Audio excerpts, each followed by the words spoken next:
we can plug it into an existing game. So this uses Havoc 2, which was basically a build-off of Havoc, kind of the first most successful open source physics engine. This uses Havoc 2, and it's essentially an engine that allows us to do all the real-time physics that you see here in this game.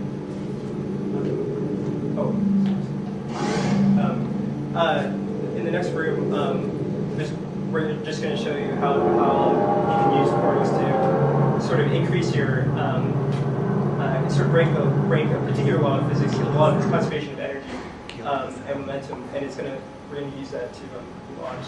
But one cool thing about this, and I haven't shown yet, but oops.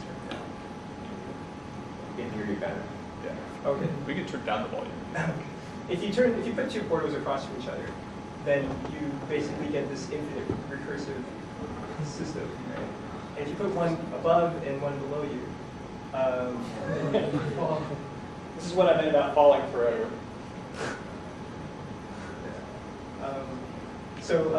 Okay, so moving on to here.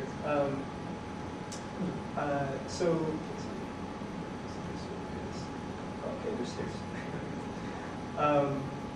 Okay, so there's this cube up here. They're called companion cubes, by the way. And the objective is to reach it, but it's too high for me to jump. I have very short legs, and I can't reach up there. But I can make a portal here. And so what we're going to do is we basically launch one on the ground and use our momentum to carry us across there. So whatever speed you have going in the portal is the same speed you have when you come out. So it changes your direction, so it breaks the law of conservation of momentum. So once you look back to the hole you came through. So notice gravity pulled you downward. So your velocity was almost going straight down when you went through this hole on the ground. But notice that the portal was vertical. So the way the game treats this is your velocity is done in the coordinate system with respect to the exit. So you were going down when you went through, but when you come out the exit is vertical, you're actually going forward. And that allowed you to shoot over onto the ledge and grab the box. This is an example of you have to basically be very good at thinking in terms of physics to be good at this game.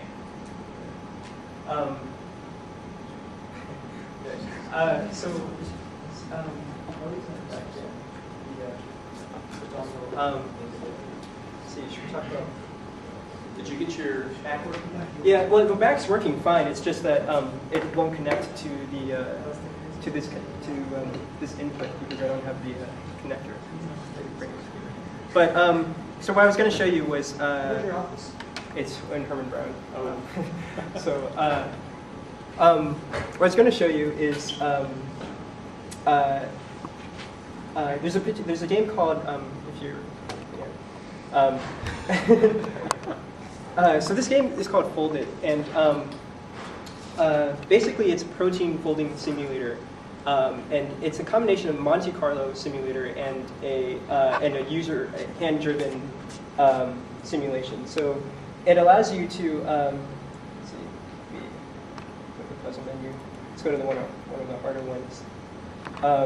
So it basically gives you this protein that's may have it has thousands of atoms in it, and it represents all the different types of molecular bonds with different sort of structures. Do you find it now? Thanks for looking. But actually, Ellie, do you want to talk about it a little bit? About it? Yeah, even though we're not showing exactly. Just, what did you say right now? oh, just it's a simulator. I didn't say much else. Can you talk about what their plans are for it and what the? Actually, I've got a YouTube video here if you want to throw that up. Okay, sure. Okay, so Folded basically is a game that shows that you can use gamers to do hard science for you. Proteins. Sorry. So what we're showing right here is a video of the game actually running and someone doing some simple manipulations in the game. Somebody who plays this game doesn't necessarily need to know the basic structure underlying proteins like amino acids or anything. all they need to know is the basic physical interactions that exist, like hydrogen bonds, which are the moving spirals, or side chains, which are represented as what is manipulated right now there. And the aim of the game is to minimize the energy of the structure, and when you actually get the fully folded protein, you win the game. Usually, you can never actually know what the true ground state is of the protein, but you can always get to the highest score. So the objective is to get your lowest energy is your highest score. So what researchers do who do simulations of proteins, basically you need to know what the protein structure is to know its function and its interaction with drugs or with biomolecules. What researchers do is they just iteratively and randomly modify the different components of the protein to find the minimal energy structure. What they end up doing most of the time is find the local minimum and not the global minimum of the structure. And you can use the intuition of people to find the overall global minimum of the structure. And you don't need to know the science behind it. You can be layman. Yeah. So they've entered some of the structures that have been folded into the CAS. I think it's called the CAS prizes, and the top contributors, the people that placed first in that competition, were folded players, and one of them was this 13-year-old kid in the middle of nowhere. And so they were looking, and this kid had know nothing about biology or biochemistry. And they usually achieve better structures than simulations do. Yeah, they have extremely high fidelity. And this runs on a laptop. My MacBook has it going. And as you're folding, you're actually the only real gameplay element is that there's a chat box and there's score, and that's the only real part of it that's sort of other than the puzzle itself. And so so you at the same time as you're folding, you can see where your rank is compared to all the other hundreds of people working on the same protein, and you're all sort of racing to the bottom, I guess, the energy spectrum. And you don't even need to know. The level of abstraction is not as high as you would expect it for a game. Actually, people who work with proteins recognize the helices and the beta sheets in the protein, and even the different secondary structures like sheets and loops are named the same way as they are in research. So gamers actually use the same terminology as researchers do. So.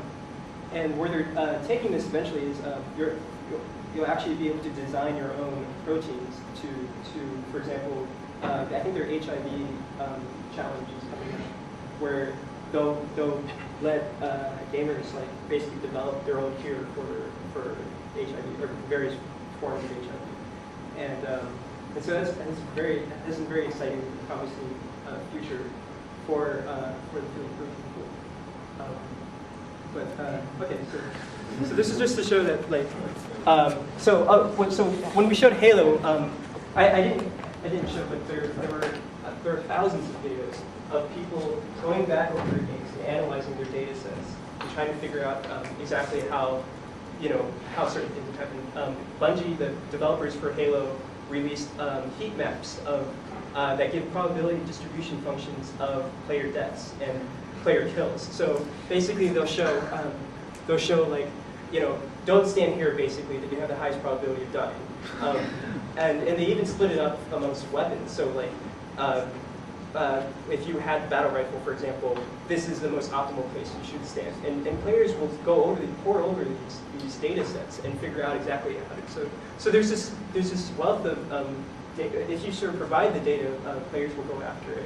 Gamers will go after it, and if you give them really challenging problems, like real problems, they'll also embrace that. And so that's a very promising future for in terms of physics education and getting students excited about doing the games. You just sort of bring the physics to them instead of trying to. It might be harder to do that in the classroom directly.